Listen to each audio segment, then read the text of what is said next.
staff who is near the Xfinity Theater where the funeral is scheduled to begin at 11 a.m. and see from your perspective, Susan, what is happening right now.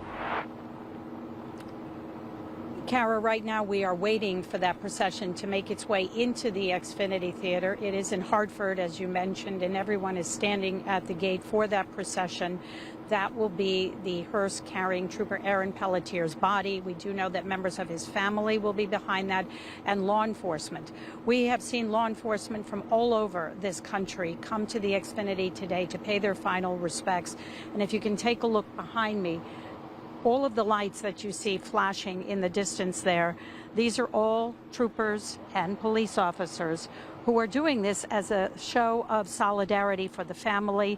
They want people to know all over the world and this country how important law enforcement are to the communities that they serve. And you heard J. Paul Vance mention about canines.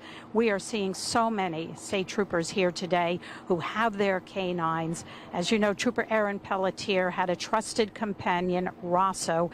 Sadly, he was with him that very tragic day, but we do know that the dog was not hurt. But anyone who has a canine, especially these troopers, can tell you there is a bond there with them. So we have seen a huge outpouring of support from canine troopers. We've spoken to police officers and troopers from all over the country who have come here. They understand the dangers of this job. They really do. And they want people to know that.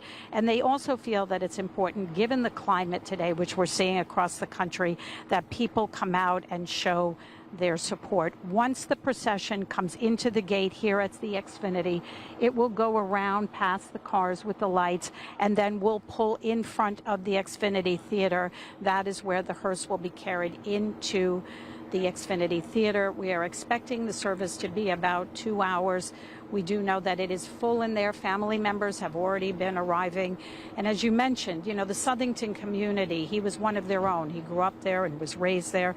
This has been tremendously painful for them. They have done a lot. There is a GoFundMe page. There is also a lot of fundraisers in town. They really have stepped up, and I think all of the law enforcement here realize that this needs to happen, that this showing of support must happen in order for people to understand how important and dangerous this job is. Absolutely, Susan. This is going to be so important for those officers to honor, and literally thousands of them and members of the public. This is a public funeral, so for those who want to go and be there for it, of course, we are streaming this for you live, so you can take this on the WFSB app if you need to begin your day, or put it up on WFSB.com if you want to watch it home.